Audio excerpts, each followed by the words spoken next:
right of Falcon 9, kind of obscured by the fog here.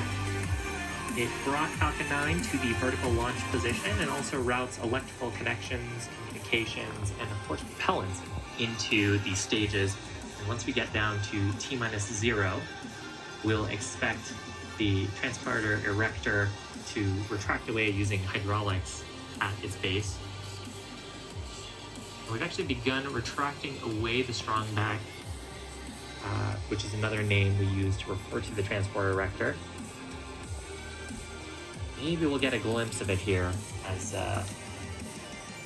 from between the condensation and the fog. But the transporter erector is to the right of the vehicle, I promise.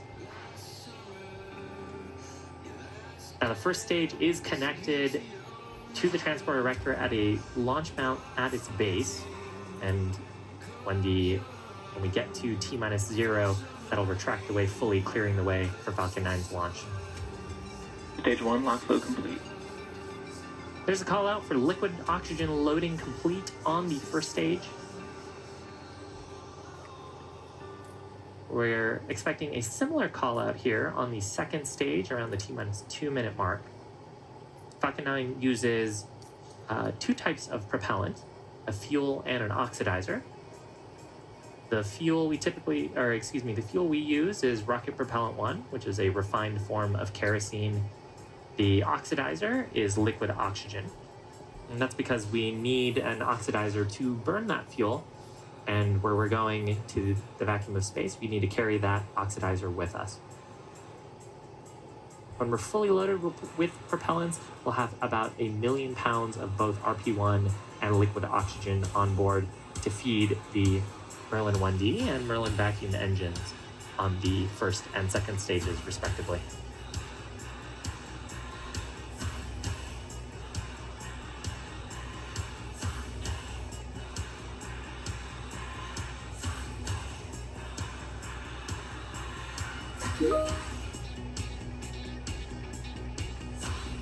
Should be coming up pretty close to liquid oxygen loading complete. You can see a little bit of the venting. Stage 2 lock flow. There's the call out there for LOX load complete. You can see a little bit of the venting, or bleeds, I should say, coming off of the second stage. And we should expect to see some venting here. You can barely make it out, and you can really hear it there. The transporter erector lines are being cleared out and producing those clouds around the vehicle. The coming up next major milestone is at T-60 seconds. It's when Falcon 9 transitions into startup, and the flight computers on board the vehicle will have control autonomously through the rest of the count. Falcon 9 is in startup. So from here, Falcon 9 has autonomous control of the rest of the count. The LD will give their final go for launch. LD is go for launch. Now the payloads continue to look healthy. Next major milestone coming up at T-2 seconds when we ignite those Merlin 1D engines, and then lift off at T0. We're about 30 seconds away. T-30 seconds. Range and weather continue to look good. Let's watch.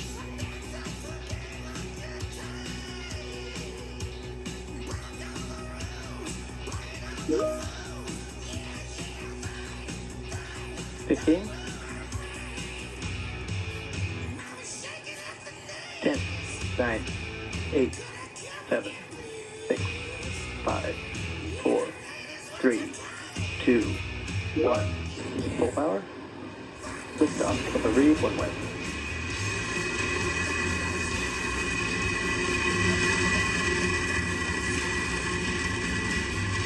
Vehicle pitching downrange.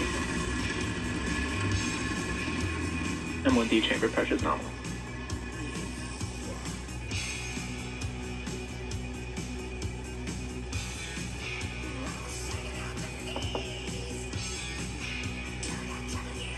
Successful liftoff of Falcon 9 from Space Launch Complex 4 East at the Vandenberg Space Force Base. We're carrying the Iridium OneWeb satellites into orbit. We've begun gimbaling the engines on the first stage. Gimbaling is really just tilting the engines. Telemetry nominal. We've begun what's called a gravity turn So we're letting gravity help pull the rocket to go sideways. We need to be going fast horizontally to get into orbit. We actually just got through the throttle bucket. Vehicle supersonic. Throttle bucket being where we've throttled down the Merlin 1D engines in preparation for max Q. That's the point of highest stresses on the vehicle. Max Q. Fantastic views from this ground tracking cam, nice to be out of the Vandenberg fog. Now, a rocket needs to go about 17,500 miles an hour horizontally in order to avoid being pulled back down to Earth. And if it does get to that velocity, that's what we say, or that's what we mean when we say we're getting to orbit. We're continuing to accelerate on the first stage. Call out there of MVAC chill.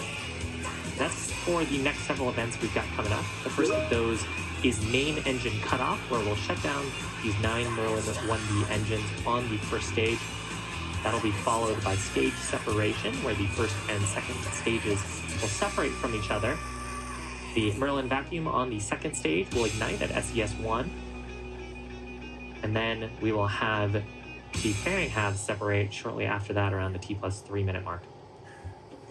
So again, those events back to back: MECO, stage sep, SES-1, and then shortly after, fairing separation.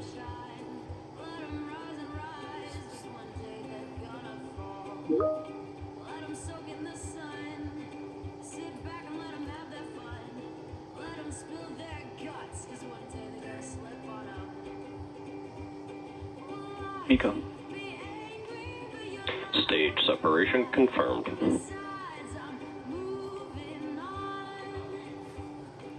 MVAC ignition. And there are great views of that shortened MVAC nozzle. Right-hand side of your screen is the second stage. Left-hand side of your screen is the first stage. We've begun deploying the hypersonic grid fins on the first stage. Those are those structures that are popping into view right now. Next major milestone will be a fairing deployment. If you keep a close eye out, you might even see those fairings behind the second stage as they trail away. Fairing separation confirmed. And there is successful separation of the fairings. And both the fairing halves, in fact, there's a view of one of the fairing halves on the right-hand side of your screen, making its way back to Earth. Both of these fairing halves are flight proven, one of them having flown 3 times and the other one for its 6th time.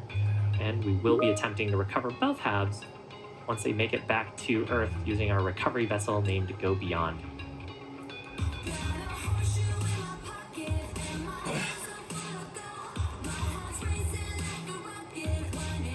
T+4 minutes. If you're joining us, welcome. You're looking at a live view of Falcon 9. Right-hand side of your screen is the second stage in the first of 2 planned Merlin vacuum engine burns. This burn will last about another 4 minutes on the second stage. It's carrying our 21 payload satellites into orbit. On the left-hand side of your screen, we've got Falcon 9's first stage. Those periodic white bursts that you're seeing are actually from our attitude control system for reorienting the first stage to get the engines pointing down back towards the atmosphere. Because we're coming up on Falcon 9 first stage's next major milestone as well. Both vehicles are following all trajectories. Call it there indicating that we are on the path we intend to be on. Now the first stage is pointing its engines down in preparation for the entry burn. Entry burn is where we relight 3 of the Merlin 1D engines on the first stage. We relight the center engine and then 2 of the radial engines. And that maneuver is to slow down the first stage. We picked up quite a bit of velocity in lofting the second stage, getting it started on its path to orbit. And we're gonna bleed off a lot of that energy as we come back through the thicker parts of the Earth's atmosphere. Rather than taking all of that heat loading and structural loading directly on the vehicle, we use some of our propellant to slow down a bit. That's what the purpose of the entry burn is. Helps us reduce the stresses and loads on the vehicle to help recover it. View from the inner stage. few minutes ago, we had a second stage in there.